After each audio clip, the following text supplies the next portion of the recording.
Assalamualaikum, salam sejahtera. Terima kasih kerana telah memilih channel ini.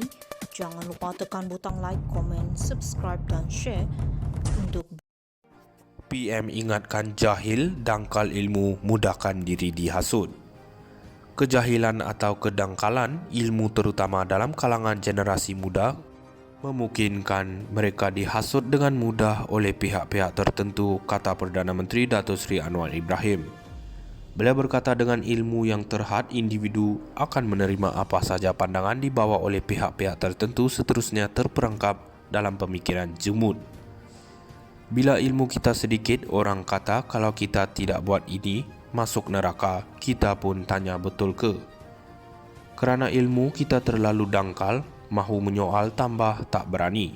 Jadi akhirnya kita terperangkap dengan pemikiran kolot dan jumud serta menghukum orang lain secara sembrono, kata beliau ketika berucap merasmikan Anugerah Buku Negara 2023 di Universiti Pendidikan Sultan Idris UPSI Tanjung Malim hari ini.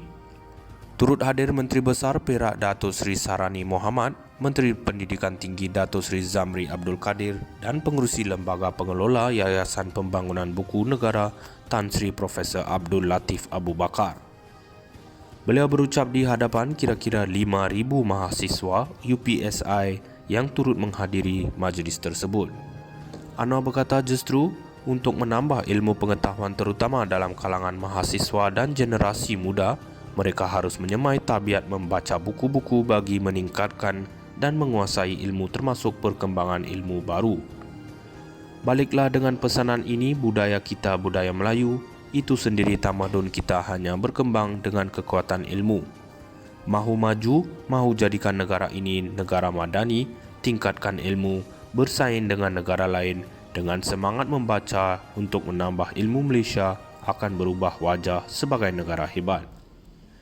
Anwar turut berkata budaya generasi masa kini yang mudah terpukau dengan kupasan idea secara ringkas dan tidak lengkap di media sosial membimbangkan.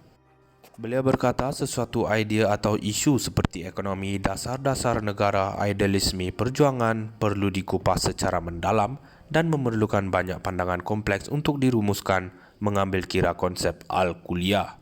Beliau turut menyentuh mengenai generasi terdahulu yang juga perlu terus dan tidak berhenti membaca mengenai ilmu baru seiring perkembangan teknologi masa kini termasuk mengenai kecerdasan buatan.